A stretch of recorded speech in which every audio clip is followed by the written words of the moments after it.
Emily, what has been the worst communication breakdown that you can remember?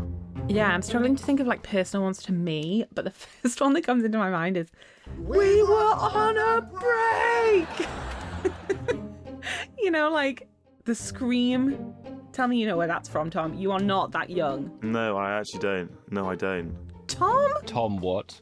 I don't know that. Oh my gosh. Oh, You see, my context God. is important, generational. We were on a break. What was it from? It's from Friends. We were on a break. Ross and Rachel were on a break, and Ross holds on to it forever. We are so over. Fine by me! I just don't like Friends. What? I never watched that. No, Tom. No, I did not like that show. Sorry. Is this where our communication starts to break down? Well, it does highlight like the importance of generational context as well as other kinds of context, because I think you're just a little bit too young for that. I have another one that Tom probably won't remember. Yeah, hit me. Yeah. I think the worst communication breakdown that I can remember from my youth is Kelly Rowland trying to text Nelly on Microsoft Excel. Oh, yeah. Oh yeah, no, I Do you remember know that. that I one? remember You know that. that I saw one. that. That was a good one. Yeah, that was funny.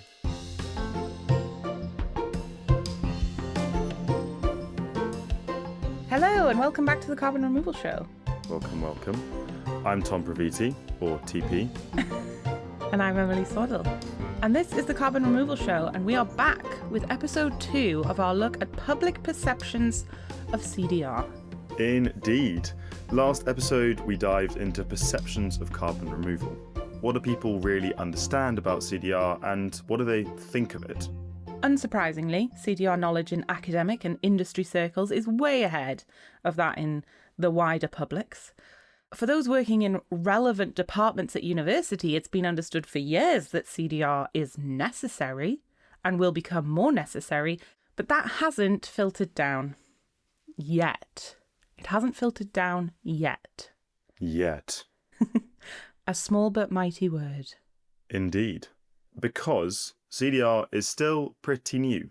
Although some of us may feel that we've been talking about CDR for a millennia, in the grand scheme of things, this is just a new space. The youth of the industry brings great challenges, of course, but I think it also brings great opportunities to evolve the industry into what we want it to be. Yeah, definitely. I certainly feel like we've been talking about CDR forever. It's kind of tricky to remember a time before carbon removal was in my life. I know, I'm casting my mind back to sort of pre-COVID 2019 days. Pre-COVID, pre-CDR. Yeah, pre-everything. To be young, Yeah. pre-CDR. And in my early 20s. Speak for yourself. For many people, us included, their understanding of CDR rests on biases and, let's be honest, emotional responses. I know producer Ben can get quite emotional, particularly when he's talking about CDR. I think it's maybe the only thing I've seen producer Ben get emotional about. See in his eyes, you know? I'm joking. We all get emotional about it because we're emotional creatures. But, you know, what I'm actually talking about is things like preference for the natural side of things, or those analogies to like existing technologies. We all bring our own pre-existing ideas of things when we think about CDR. But the good news is that when people learn about CDR, they are more likely than not to support it. Yeah, that is great news. And they have views about it. Yeah, I mean, that's good news too. I think we want to get people involved. This insight from last episode, that people support CDR once they've learnt about it, although good news, highlights the important question. How can we get the CDR message out there? That's the big one. And it's not just about getting it out there. How can we tell the CDR story better? And we mentioned last week too, how much does the world really need to know about CDR to ensure that a positive environment is grown for it to scale and develop in a way that benefits all of us? And the stakes feel high for these questions because we're not starting from neutral, right?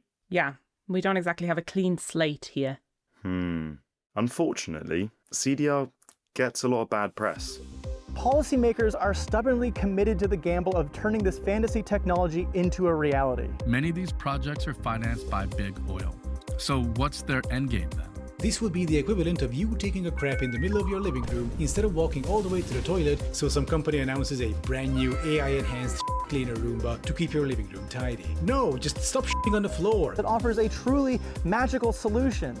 But just like magic tricks here in the real world, it's all based on a deceptive sleight of hand. As it is now, it's a financial black hole. So this episode, we're going to ask where this hostility comes from, and we're going to explore some of the truths as well as the myths and misconceptions that underlie it. What is going on, Emily? Tell me, why doesn't everyone love CDR as much as you and I? Yeah, I think there's a lot here. And I suppose there probably are as many reasons as there are people out there, you know? But there are patterns to look at. Of course. One big thing is a general sort of suspicion of the new. Ah, a tale as old as time. Yeah, I think it really is. Here's an example. Back in the late 19th century, when electricity was being introduced for the first time, many people thought the presence of electricity would poison the air, or cause fires, or kill livestock even. There were riots in some European cities when electric streetlights came in. Residents believed that the electrical current would leak into the ground and into their bodies. I actually didn't really know much about that. And given where we are today, it just seems so unbelievable, just knowing how ubiquitous electricity is. Yeah, there was even what I guess we might consider now to be disinformation campaigns. Have you ever heard, Tom, of the War of the Currents of the 1880s to 1890s? I'm assuming it's not a dried food fight. Different kind of current. Right, okay. We're talking AC versus DC. Alternating current backed by George Westinghouse and Nikola Tesla, and direct current backed by Thomas Edison. AC was proving more effective for transmitting power over long distances. And Edison's company spent a lot of effort trying to prove the danger of the higher voltages used in the AC system. There were trumped up claims of fatalities due to AC systems, and tests were done to demonstrate the risks through electrocution of animals. It's really sad. Wow. This research by Edison's companies actually led to the use of electrocution for capital punishment in the US. Oh my God. Wow. Okay. Yeah. Yeah, okay. This is the real battle of the currents, or the brands, I guess. Yeah. In a way, it sort of feels fitting, though, because it sounds like AC was necessary for widespread electrification, but there was then that resistance from those benefiting from the incumbent system. Mm-hmm. And then AC came with risks, and it needed to be carefully regulated, sure, but it was sort of an inevitability. It was sort of inevitably going to be part of the picture. That sort of sounds familiar. Indeed. History repeats itself. And of course, electricity, like carbon dioxide, is generally invisible. I mean, it's got poor public understanding. I don't think that everybody understands how electrical currents work, me, myself included. But I don't necessarily need to. I mean, before writing this, I thought AC/DC was a band and nothing more. So it's a learning curve. Is that where the brand name comes from? Yes. Oh my God, now it all makes sense. But yeah, I guess there's no wonder there's some public concern and fear to some extent then. And as I was saying, in both cases, there is legitimate concern around these risks, right? None of us is saying that CDR is faultless, just like electricity can pose real dangers. Yeah. What I find interesting is that the fear and concerns in this story aren't always aligned with the very legitimate concerns that we have about electricity today. So, at the time there was exaggeration of the immediate risks, which kind of led to hysteria in some cases. And nobody's really worried anymore that electricity coming into our houses may sort of seep into our bones. But of course there are and always have been risks. Electricity can be dangerous even today. And the generation of electricity, as we well know, has been hugely destructive to people and the planet. The hysteria was based on misinformation, drummed up by bad actors in business and media. And that's what we need to be wary of and need to counter that misinformation and misunderstanding. That said, as Rob Bellamy mentioned in the last episode, with any new and rising technology, there are risks, and it could go in so many different ways. And those are the legitimate concerns that we should try and focus on. But what you're saying, I think, is that when debate is founded on misinformation, the most important legitimate concerns can actually just get lost. Exactly. And we know that a lot of concerns around CDR are due to the fact that it interacts with or interferes with something that we hold dear, the planet. We touched on this last episode. Rob Bellamy and Elspeth Spence both spoke of the baggage that's attached to framings like nature-based and engineered. It's clear that many people have a love of the natural world, and that, in many respects, should really lend itself to public support for demonstrably climate-positive projects. But what people think of as climate positive doesn't necessarily align with what they see from CDR. And you can see why there might be some suspicion of projects that involve major new infrastructure or industrial approaches. Yeah, totally. Because again, this ties into really valid concerns. And it's important that we don't just treat those who fear CDR's potential impact on the natural world as superstitious or ignorant or ill-informed. 100%. Last episode, we heard a bit about Elspeth's work in Malaysia. Here, she's talking about some of what she learned through her work, which really illustrates many of these themes and the complex web of local, national, and wider contexts that impact public perceptions of CDR. For Malaysia, the focus on trees, I mean, we kind of knew this already because we'd piloted it in the UK and the US before we did our workshops, and we didn't include it eventually, is that there's generally this preference for tree planting anyway, because it's seen as natural. You can't really unframe that narrative, I think. So that was certainly something that people liked, but I think it's also because the Malaysian government, they really pushing for planting lots of trees and trying to reduce the impacts of oil palm and stop that being increased. So there's preference for what people already are doing, and they're being told this is what we should do. We also talked about bioenergy, carbon capture and storage, but across all three of the countries.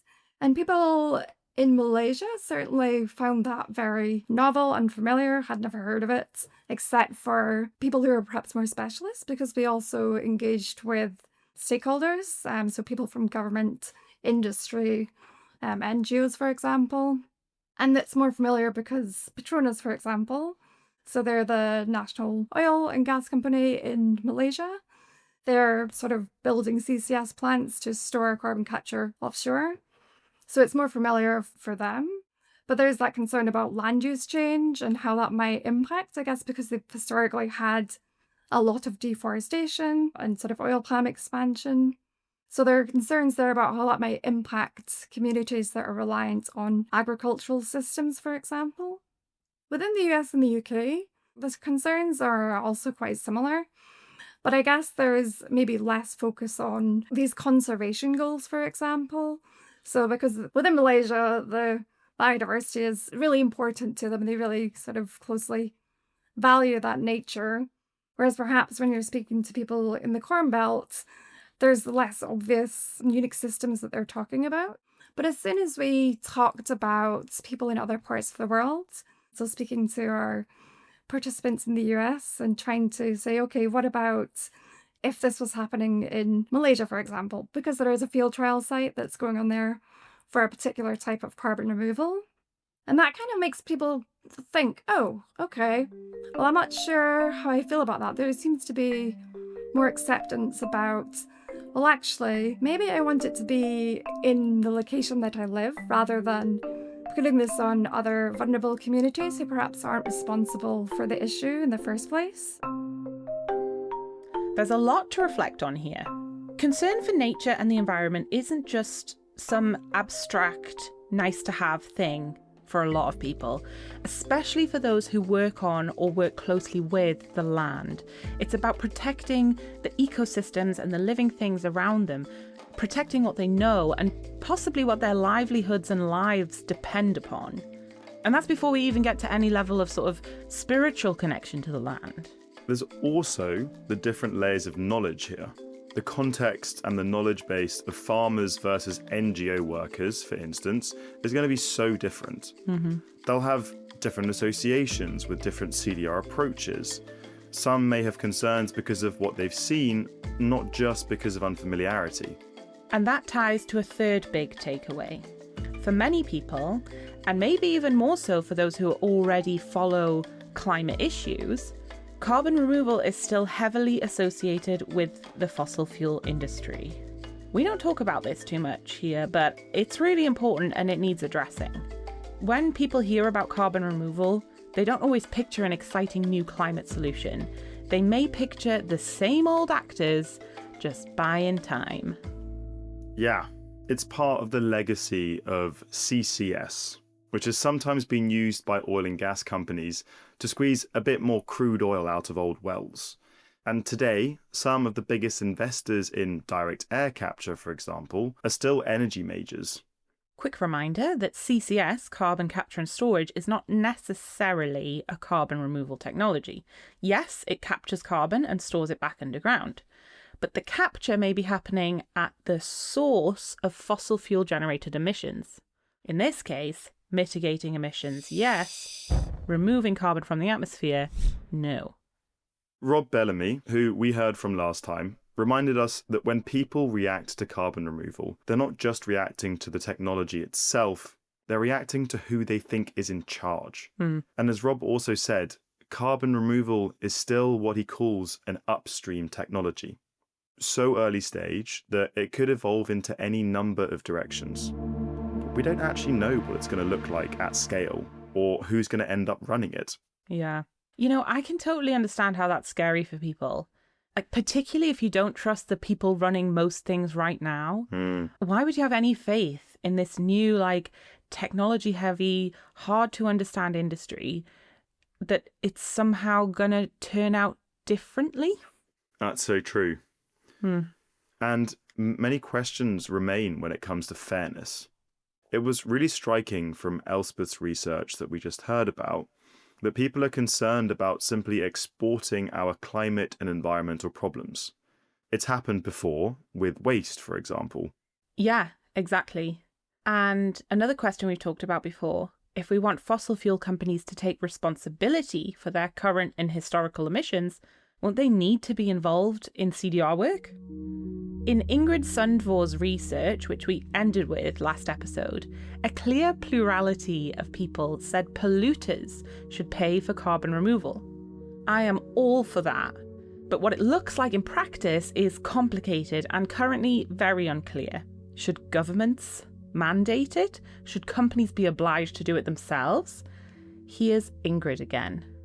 I think there's a difference between regulating someone to do this within as a sort of almost government obligation on the companies to do it. You can have a very centralized market if you want to. You can have a very detached market from the fossil fuel companies if that is what the government sees as the sort of pathway or objective to ensure the credibility of the market or this credibility of CDR methods like direct air capture.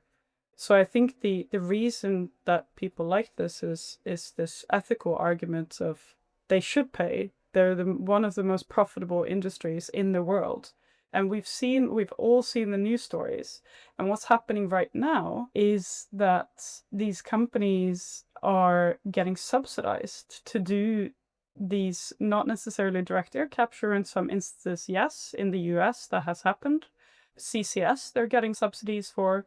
And it becomes, then these technologies get associated with them just continuing their operations and then operations of continued fossil fuel production. And then at the same time getting money from the government to pay to clean up on behalf of society, whereas them who's benefiting from the pollution in itself.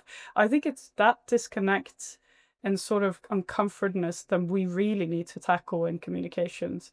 That it's not, unfortunately, and this is a personal opinion, but unfortunately, I don't think we can scale this industry without getting the capital from the fossil fuel industry into it. They're the most profitable industry. Emitters, industrial emitters have much lower profit margins. There is much lower capacity or lower capacity in other sectors in the economy. This is a very, very rich sector, and we should just ensure that they spend their money on the things that will clean up and save us all, as well as ramp down their production. And that's the second thing I was going to say, is that it will not be credible to do direct air capture, I think, this is complete hypothesis, I don't think the public will like the image of the direct air capture as a technology if it also enables continued production. But the plan is not to have continued production. The plan is to transition away from fossil fuels at the same time as you ramp up storage. That tension between wanting polluters to pay and fearing that they'll just use CDR as a license to carry on, that really runs right through the public conversation on removals. It's the root of one of the biggest misconceptions in this space, that every ton of carbon removed means a ton of pollution allowed elsewhere. This, as many of us call it, is the moral hazard argument. And it also comes up in other forms. For example, accusations of greenwashing for those buying CDR credits or investing in the space. Friend of the show, Sebastian Manhart, spends much of his time debunking this whole idea. For him, the maths is simple. We need to come at this with data. This is a great example. If you look at the hierarchy of reductions that we can go through, it's going to take a long time until we hit a reduction effort that will be priced at the level of carbon removal, right? So financially speaking, it makes no sense to make this argument because no person in their right mind, especially no oil and gas company, is going to avoid a reduction to pay 150 euros or 200 euros for a removal. That just doesn't add up in their business model. The data actually does back this up. A report by Silvera titled Carbon Credits, Permission to Pollute or Pivotal to Progress, analysed around 100 of the largest companies globally across several industries, looking at their Scope 1 and 2 emissions data and whether they had purchased voluntary carbon credits. It compared decarbonisation rates between these companies that buy credits and companies that don't. Companies that purchased credits in the sample showed average annual reduction rates of about 6.2% for Scopes 1 and 2. Meanwhile, companies that didn't buy credits showed slightly less, at about 3.4% of average annual reductions. The report essentially is suggesting that, on average, companies that engage in carbon credit purchasing are also making faster internal reductions. And this challenges that simple credits equal distraction narrative. In other words, the notion that credits necessarily provide a permission to pollute, it's not supported by the data in this sample at least. That's very interesting. It kind of makes sense to me, because I think once you dive into this world, even just a little bit, it becomes obvious how important it is to reduce emissions. And maybe it's actually easier than you think it is. I'm glad we have this data. It's helpful. And I'm certainly going to be using it in my next conversation where someone questions me. Some caveats. The report shows a correlation between credit buying and higher decarbonisation rates, but it doesn't prove that buying credits caused faster reductions. These results may also be influenced by the fact that companies buying credits might already be more climate advanced, for example. Maybe they've got better resources or stronger targets. External factors like financial capacity or industry or sector, these may also play a role. The focus is also on Scope 1 and 2 emissions only, meaning the analysis does not include Scope 3 emissions for the majority of companies. And, for some sectors, Scope 3 can dominate their footprint. Yeah, that's very true.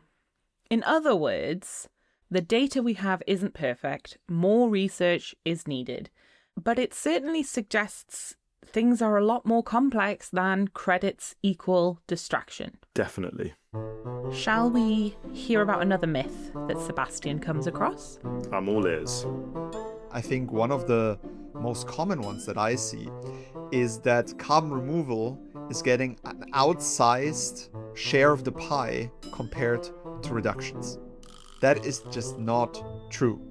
And I actually ran the numbers. I looked at numbers taken from Ned Bullard, and I looked at what is the share of investment, and I included offtakes, not just investments. I included offtakes that goes towards carbon removal, or that went into carbon removal in 2024 versus reduction efforts, and carbon removal got 0.14%, right? And if we remember that carbon removal needs to achieve around 10% of the job, we're talking about a 70x mismatch, and yet people are saying carbon removal is getting all the attention, we're not doing reductions, right? Like, this is a great example where I think we need to get at these misunderstandings with data.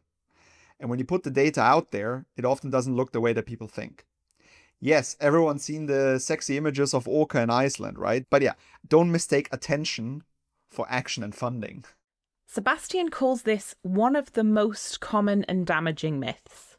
CDR is fighting for funding, but everyone seems to think that it's already overfunded. I mean, maybe we're just too good at shouting about all the stories and purchases and funding opportunities that happen in the space.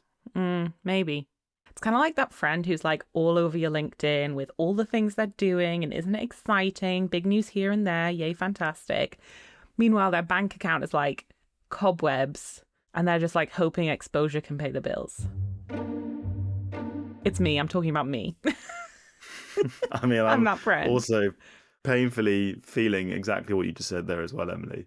It's like we're becoming CDR. We are CDR. Our lives reflect the state of CDR. We've been doing this too long. But this is a dangerous misconception, both of you, but also of carbon removal. And it's sort of a funny one because it's this impression that is simply just wrong and very easily proven wrong by the data. It goes to show that data often doesn't enter the discourse until it's too late.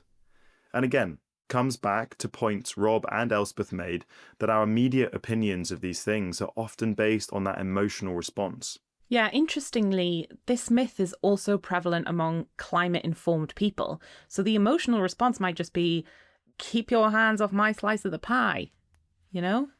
And, you know, there isn't endless funding, so it does make sense that some concern might arise there.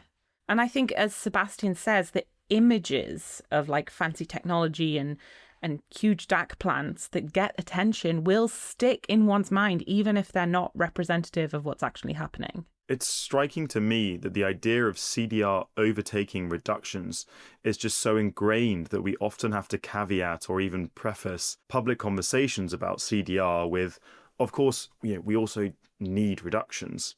Like, we're so aware that this is the first criticism to be levelled at CDR. We're constantly on the defence about it. Yeah, I think we'll need to keep doing that one for a while. We can't over-egg that point, really. If there is a grain of truth in these myths, perhaps it's about expressing a fear of a potential future. Who knows what a path where we do focus entirely on CDR, or where CDR becomes cheaper than emissions reductions, who knows where that path might lead? Sure. But as we've said, the data shows that we're currently nowhere near that. So I personally don't think we can give too much weight to these concerns until that data changes. Yeah, I think you're right. But maybe these fears can help guide us, rather than merely being something we have to sort of fight against. Yeah, I like that. However, some misconceptions can actually get in the way of having informed conversations about CDR. The other one that's in that kind of second layer, which is very present, is CCS and CDR. Kind of mistaking CCS and CDR for the same thing, which is something that is much trickier because carbon removal, as you all know, has a lot of shared infrastructure and technology with CCS, but it's fundamentally achieving something different and it's backed by different industries, right? And so this is something that I think is much more nuanced and a bit more complicated to explain. Here we are again, back at CCS. We've talked about this so many times. Oh my God, so many times. If you've spent more than 5 minutes in the carbon removal space, you will definitely have heard this too. This confusion between CDR and CCS, it just won't die. It won't. I even had to do a little clarification earlier in this episode in case any of you are still confused about it, even though you're listening to this show, you know? And as Sebastian points out, it is a tricky one because the two do overlap in certain ways. Right. CCS can be part of certain CDR approaches like DACs and BECs. But what's striking is that this mix-up isn't limited to the general public. We've heard it even among people working at the very top of climate policy and finance. It's actually infuriating. Okay, Tom, if you will indulge a brief language chat for a moment, s'il vous plaît. I mean, I don't think there's ever been a time when I haven't indulged, so I'm not going to stop now. You're too kind. Might I suggest that we're not helping things here with the words that we use? which I think is fundamentally summing up every language chat we've ever had on this show. But it really comes down to it here. Carbon capture, the word capture, does feel like a pretty good fit, at least sort of like colloquially, for all of these technologies.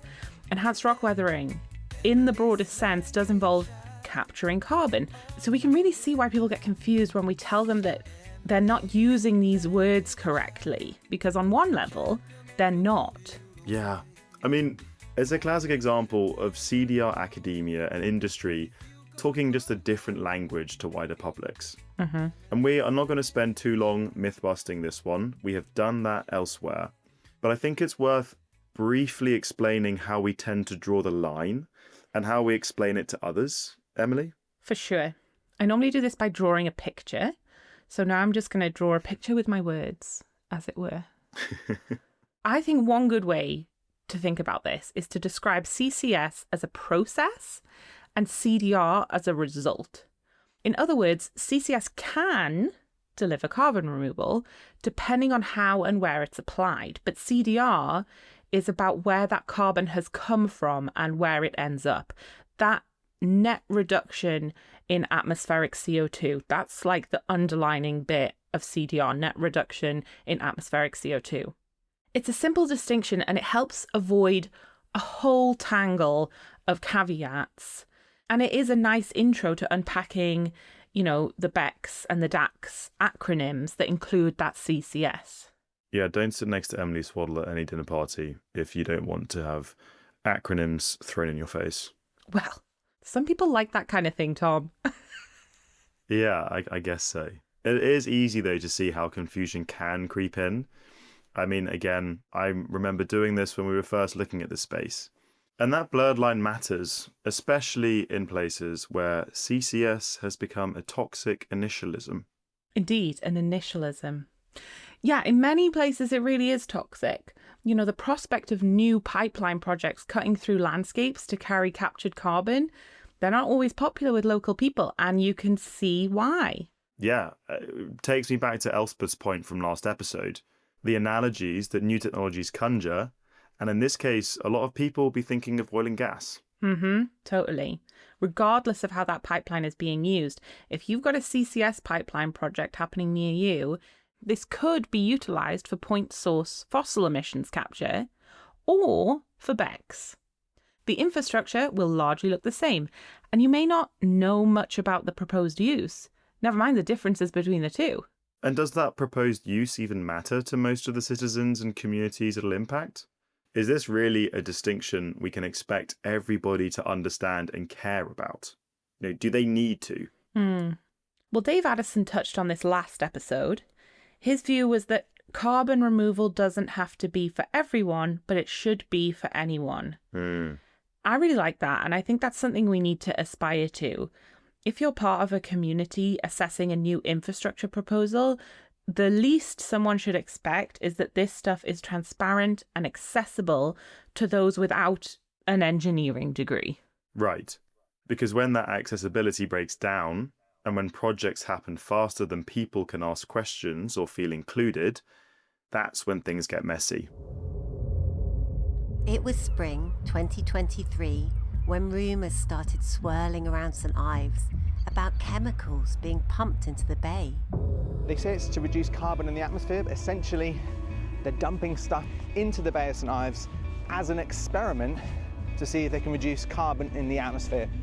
It's like, how is this happening on our doorstep and we're finding out from the Times newspaper? In 2022, a Canadian company called Planetary Technologies began testing a marine-based carbon removal project off the coast of St Ives Bay in Cornwall. That's in your neck of the woods, Tom, down in Cornwall. Sure is. And let me tell you, it's been the talk of the local carbon removal community. I can only imagine. Tell us about it, please. About the community or about this? About the event, about the case study, about St Ives. Right, yeah. Because the community's not very big yet, so it's just me, really. It's mainly you chatting me to yourself about what's Exactly. going on in carbon removal.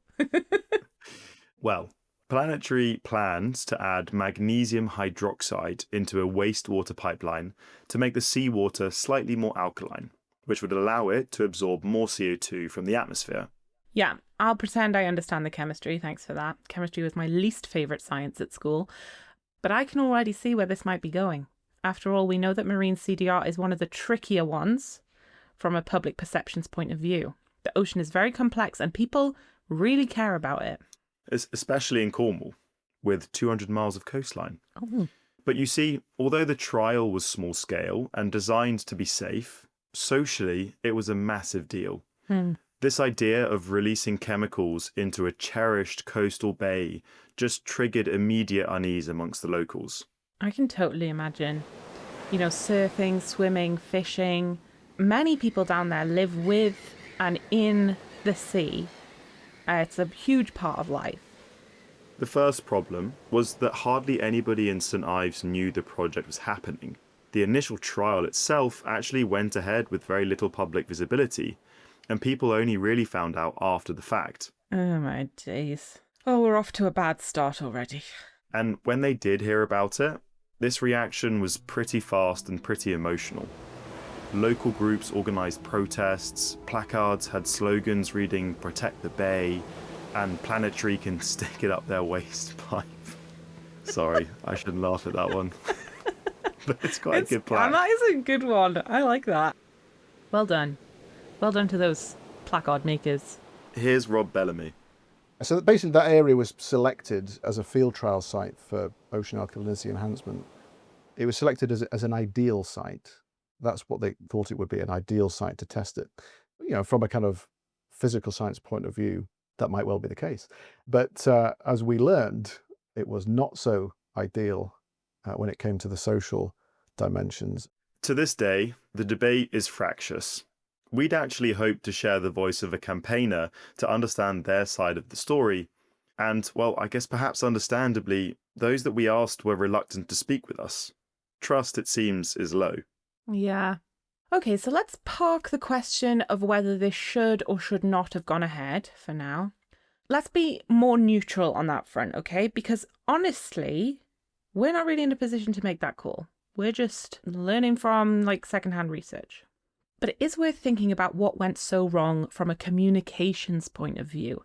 It sounds like the first thing was obviously the failure to communicate at all, leaving locals feeling disenfranchised.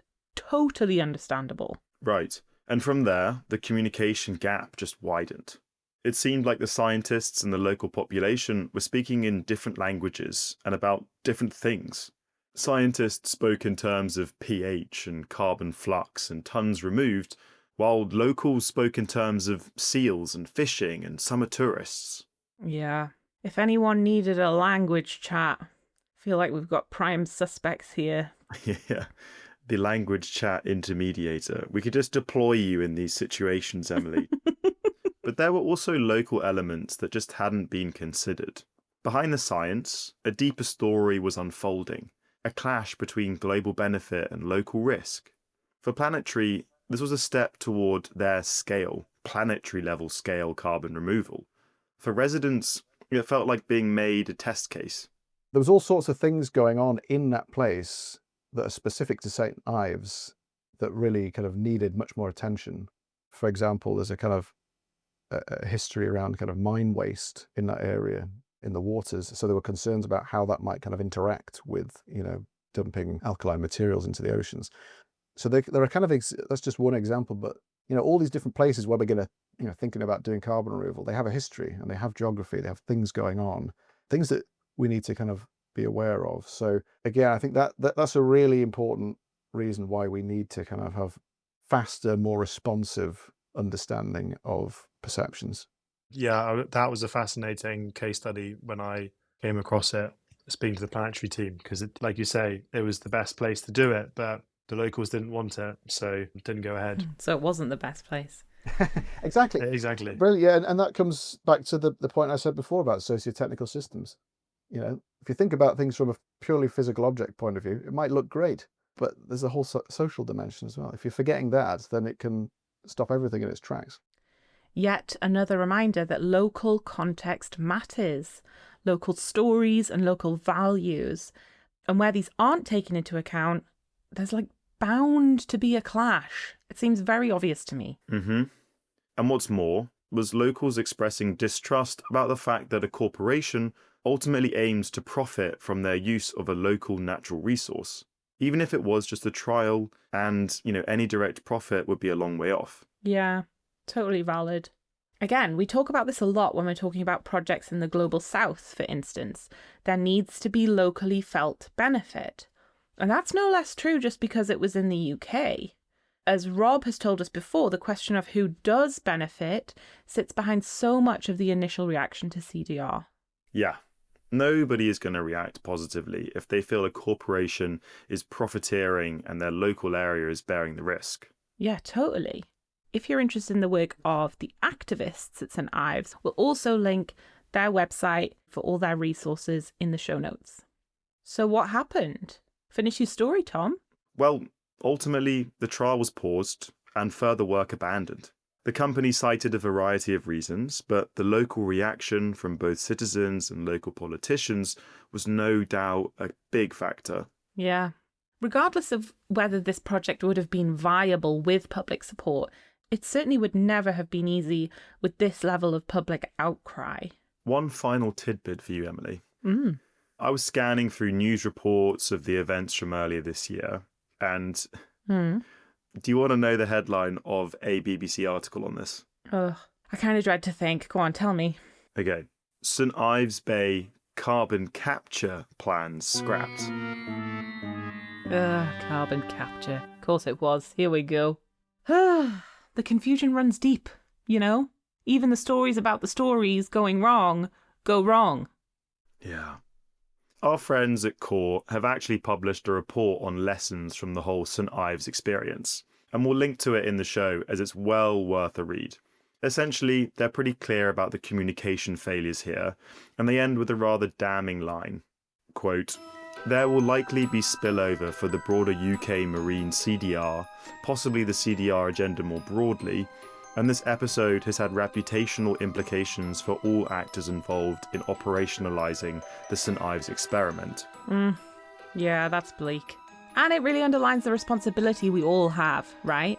Because how we talk and how we behave doesn't just impact a single project, it has ramifications far beyond. In the next episode, we're going to start thinking about some of the ways that we might speak about and communicate CDR better. But before we do, I think there's another angle that we should touch on. Yeah, probably several, but we can't have our listeners here all day, so let's just stick to one for now. Because as much as we aren't always having the best conversation with those outside the CDR space, we also aren't always getting things right within it.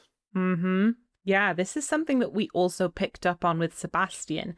You might remember that he referred to the layers within and around the CDR world like the layers of an onion. We talked about this a few episodes back, you remember? It doesn't have to be an onion. It can be an artichoke, a leek, a cabbage, Brussels sprouts, if you will. Anything that you can peel and keep peeling, basically. Well, he's also concerned about how we're talking about CDR right in the middle of your layered vegetable of choice. In the core of the onion, there's a bunch of misconceptions, right? And I published these Mythbusters. I did one today, but I published these Mythbusters, and one, for example, is that carbon removal will cost less than $100 a ton, or that every CDR company needs to be a gigaton company. Or today, that biochar should be less than 50 euros a ton. Those are things that I think are actually holding us back within the bubble, within the carbon removal bubble, because investors are hearing a certain story, suppliers are telling a certain story, but frankly, it's just not going to happen. And I think that it's important that we align on those myths. Allow me the privilege, Emily, to riff just off a few things of what Seb said here. Sure, I'll just get a cuppa. Given, I guess, my recent project development background in biochar for the last 2 years, some of these really ring true for me. This myth that CDR companies or every CDR company needs to be a gigaton scale company, I think has really stemmed from the investor landscape and how companies in the early days of CDR needed to position themselves with this sort of gigaton scale to pitch for investment from venture capitalists and such like, just showing how big the market opportunity is. But realistically, hardly if any companies within CDR are going to be gigaton scale. I mean, the biggest fossil emitters in this world only emit a few 100 million tons. This additional idea that CDR is going to cost less than $100 a ton, I think, yes, it's something nice to shoot for into the future, but at the same time, it's perhaps quite damaging, particularly from a project development perspective, when supporters and funders are pressing you to say, you know, when do you get sub $100 a ton? It's like, how can you project that far into the future? You're licking your finger and sticking it into the air and just taking a guess. I think it feels like that is where that pricing challenge sits. And don't get me started on biochar being under 50 euros a ton. I mean, from personal first-hand experience, understanding the manual challenge and aspects of things, it's just not going to get there. Not anytime soon, at least. And maybe it shouldn't. Beautifully said, Tom. Anyway, glad I got that off my chest. Thank you for indulging me, Emily. Just before we end, I did want to say some other sort of like misconceptions, myths that come up in this space that I've heard about, Tom. A lot of people talk about, you know, when we're talking to other CDR people, that like it seems that the big risk is technology. That's like the big issue we all have to overcome. And as we've seen with this St. Ives case, you can have engineers coming out your ears. I'm sure many companies do. But if you're not also dealing with the social side, the comms side, and a whole host of other things, like the technology doesn't really matter. The technology is just a tool. We have to get everything else right as well. Totally agree with you there. So I do get a bit frustrated about that keeps coming up. And the other thing that keeps coming up that frustrates me a little bit is the whole like, what do you think is going to be like the best CDR technology? What do you think is going to be the number one CDR technology? And we've talked about this from the beginning. It's not going to be one thing. It's going to be lots of things. We need to do lots of things. And local context is going to be important there, right? There's maybe a fine line here regarding where opinion ends and misconception begins. But what's clear is that there are a lot of things that have a danger of becoming orthodoxies once we repeat them enough. And some of those may not be built on the sturdiest foundations. We don't know where the CDR industry is going to be in 5, 10, 15 years' time. So we need to build the sturdy foundations and maybe like be cautious of worrying too much about exactly what it's going to look like, because we can't see the future before it's here. I sense tarot cards coming out, Emily. Yeah, we can try, but you've got to take all that with a pinch of salt, you know? Yeah. I think Sebastian's key point really is that these internal myths create false promises. This can damage credibility when expectations aren't met, for example. And really just outside that very center layer of the onion are the buyers, the investors, the policymakers.